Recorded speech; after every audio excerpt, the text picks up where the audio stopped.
previously healthy 7-month-old boy presents to the walk-in clinic with fever, chills, cough, rhinorrhea, and watery eyes.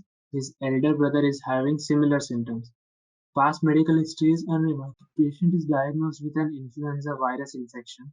Assuming that this is the child's first exposure to influenza, which of the following immune mechanisms, will most likely function to combat this infection?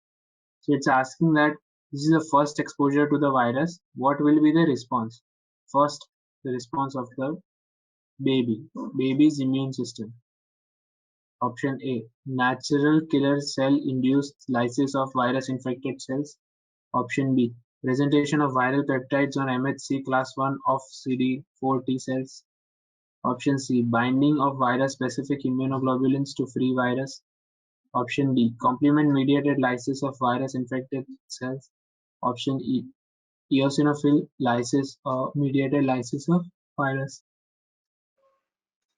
This question was also a tricky question. Here the child is first exposed to influenza and the patient is not having any other memory. The immune system is having no other memory of influenza virus infection. So what will be happening?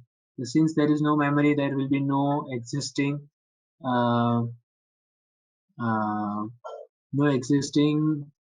uh, immunoglobulins to bind to the virus.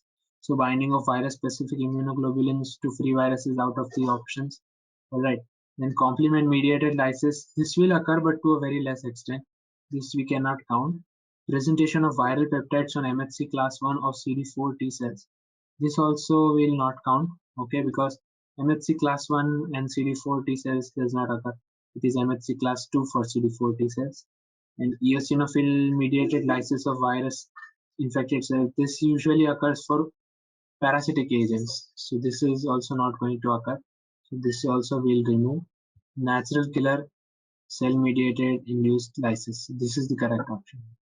Let's see what else. Natural killer cells destroy the virus infected cells to prevent viral replication and spread of viral disease. NK cells are part of lymphocyte lineage, but unlike B and T cells, they do not express the antigen-specific receptors. Nevertheless, NK cells have other receptors that are able to detect changes in the virus-infected host cells and tumor cells. NK cells are CD16 and 56. This you have to remember. NK cells are CD16 and 56 positive. They have perforins and granzymes. Okay, this is also important. This is how they call cell lysis. NK cell has MHC1 on nucleated cells. Thanks for watching. Please give a thumbs up and subscribe for more.